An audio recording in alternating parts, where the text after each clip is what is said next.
Hello বন্ধুরা, রাতে ডিনারে চটজলদি কোনো রেসিপি বানাতে চাইলে তোমরা কিন্তু এই রেসিপিটা বানিয়ে দেখতে পারো। খেতে ভীষণ ভালো লাগে আর বানানো কিন্তু একদমই সোজা। তো বন্ধুরা, তোমরা সবাই কেমন আছো? আশা করি ভালো আছো, আর আমিও অনেক ভালো আছি। আর তোমরা দেখছো সম্পার ছোট রান্নাঘর। তো চলো রেসিপিটা শুরু করা যাক, আশা করি তোমাদের খুব ভালো লাগবে। রেসিপিটি বানানোর জন্য দেখো, এখানে আমি দুটো বেগুন নিয়ে নিয়েছি, আর বেগুনগুলোকে এইভাবে বেগুন ভাজার মতো কেটে নিয়েছি। আর এখন দেখো, এখানে দিয়ে দেবো সামান্য পরিমাণে হলুদ গুঁড়ো, আর দিয়ে দেবো সামান্য পরিমাণ লবণ। দিয়ে হলুদ আর লবণ দিয়ে বেগুনগুলোকে খুব ভালো করে মাখিয়ে নেব। আর বন্ধুরা, তোমাদের যদি আমার ভিডিও ভালো লেগে থাকে তো প্লিজ একটা লাইক আর সাবস্ক্রাইব করে তোমরা আমার পাশে থেকে যেও। আর পাশে থাকা বেল বাটনটা প্রেস করে দিও, যাতে যখনই আমি নতুন নতুন ভিডিও পোস্ট করব তোমাদের কাছে সবার প্রথমে পৌঁছে যায়।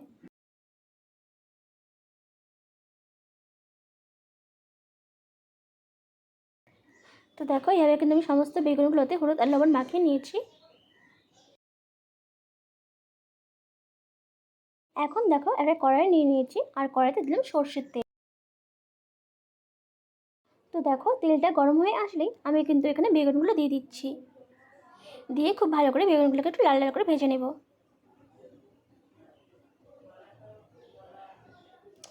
রেসিপিটি বানানো কিন্তু একদমই সোজা, আর খেতে কিন্তু ভীষণ ভালো লাগে।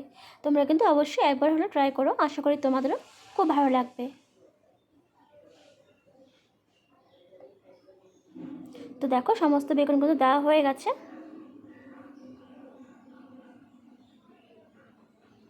এখন আমি এটাকে কিছুক্ষণ জন্য ঢাকা দিয়ে রেখে দিব।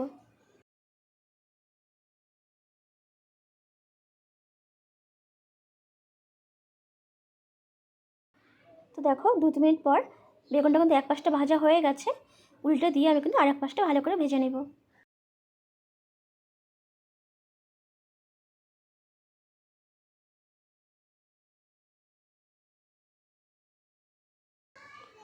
তো দেখো, এখন কিন্তু দুপাশটাই ভাজা হয়ে গেছে, আমি তুলে নিচ্ছি।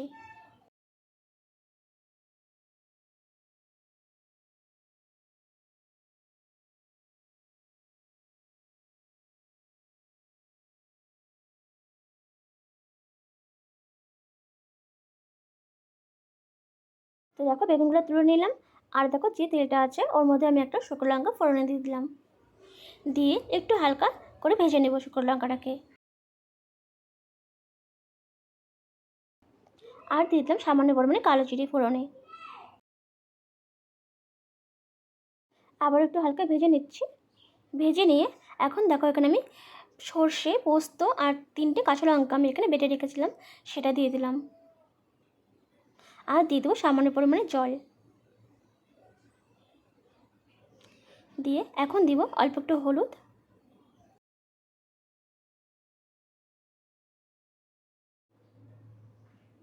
আর দিয়ে দেবো সামান্য পরিমাণ লবণ।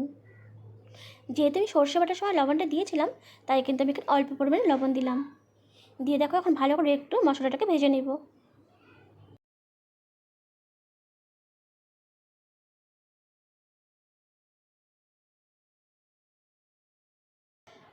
তো দেখো, মশলাটা মোটামুটি ভাজা হয়ে গেছে। আর এখন আমি এখানে দিয়ে দেবো জল। জলটা আমি একটু অল্পই দেবো, যেহেতু আমি মাখা মাখা করবো জিনিসটা। তো দেখো, জলটা দিয়ে কিন্তু এখন জলের সাথে মশলার সাথে খুব ভালো করে একটু নেড়ে চেড়ে নিচ্ছি।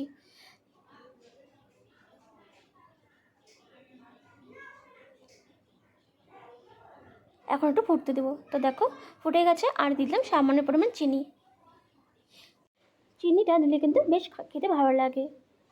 তো দেওয়া হয়েছে, দেখো এখন একটু হালকা ফুটতে দেবো।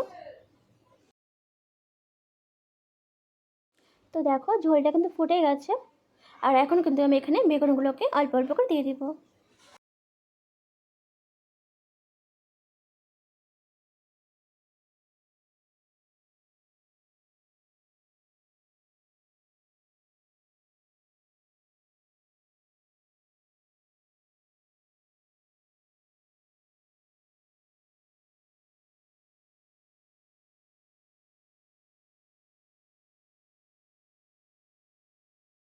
তো দেখো, সমস্ত বেগুন দেওয়া হয়ে গেছে। আর এখন আমি এই বেগুনগুলোকে 5 মিনিটের জন্য ঢাকা দিয়ে রেখে দেবো, যাতে মশলাগুলো বেগুনের মধ্যে ঢুকে যায়। তো দেখো, 5 মিনিট পরে ফিরে আসলাম।